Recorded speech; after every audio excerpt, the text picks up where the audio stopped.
Riigikogu aseesimees Arvo Aller, endine maaeluminister, et homme toimub põllumeeste aktsioon põllumajandusristteel ja sa tegid üsnagi kriitilise postituse põllumeeste ja esindusorganisatsioonide aadressil. Kas sa kommenteeriksid seda lähemalt? Tervist, jah. Homme on tõepoolest aktsioon, just nimelt aktsioon, mitte meeleavaldus, mitte protest, mitte meelsuse näitamine, vaid just aktsioon põllumajandusristteel. Ja kui 19.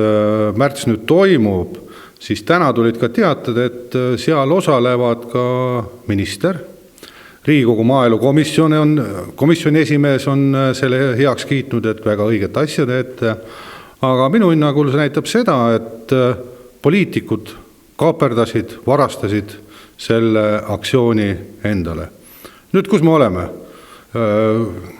Poliitikud võtsid juhtimise üle, nad liiguvad koos traktoritega, nad kiidavad seda, et see on väga hea tegemine, kuid see ei näita seda eesmärki, milleks põllumehed seda tegid. Eesmärk peaks olema 546 miljonit, praegusel juhul on eesmärk see, et poliitikud võtavad selle aktsiooni üle ja põllumehed paraku antud kontekstis kiidavad heaks käesoleva valitsuse poliitika. Sa oled eelnevalt ka märkinud seda, et kui oli EKRE valitsuses, siis EKRE osalisega valitsus eraldas 200 miljonit eurot ja sellist asja pole varem ega hiljem ka juhtunud. Et kui sina oleksid nüüd tänane põllumajandusminister, mida sina praeguses olukorras põllumeeste heaks teeksid?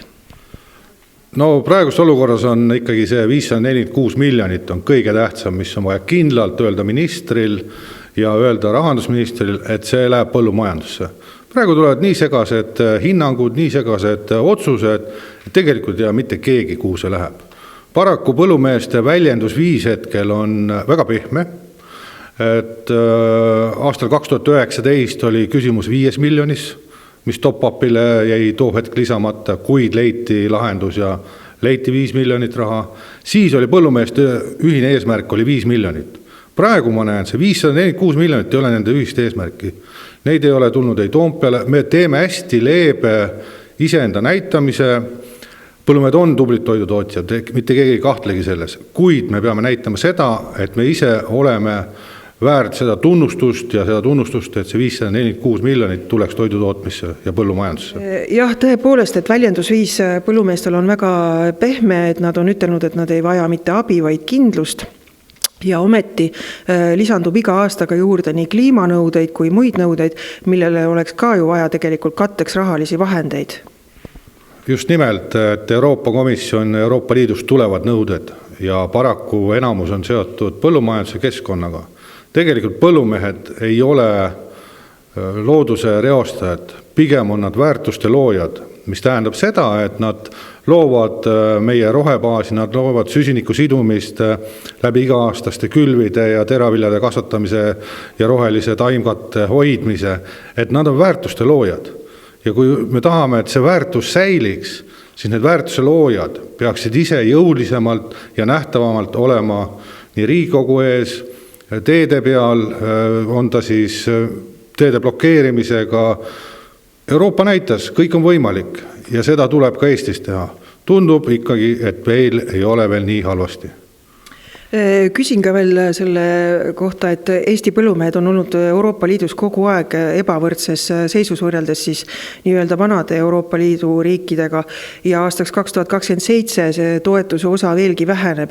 Et mis saab meie toidujulgeolekust, kui see 546 miljonit nüüd ei tule põllumajandussektorisse?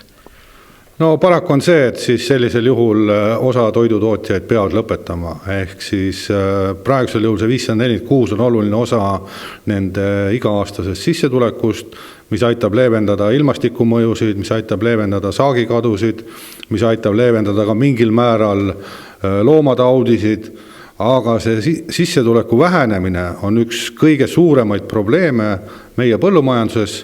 Aga paraku see soodustab kontsentreerumist, mis tähendab, suured lamad lähevad suuremateks ja paraku väiketootjad, kes on meie toidujulgeoleku üks oluline osa, nemad siis peaksid ära kaduma. aga kindlasti EKRE ei ole seda kunagi tahtnud, EKRE seda ei taha ja EKRE toetab põllumajandust. Suur tänu, Arvo, aitäh!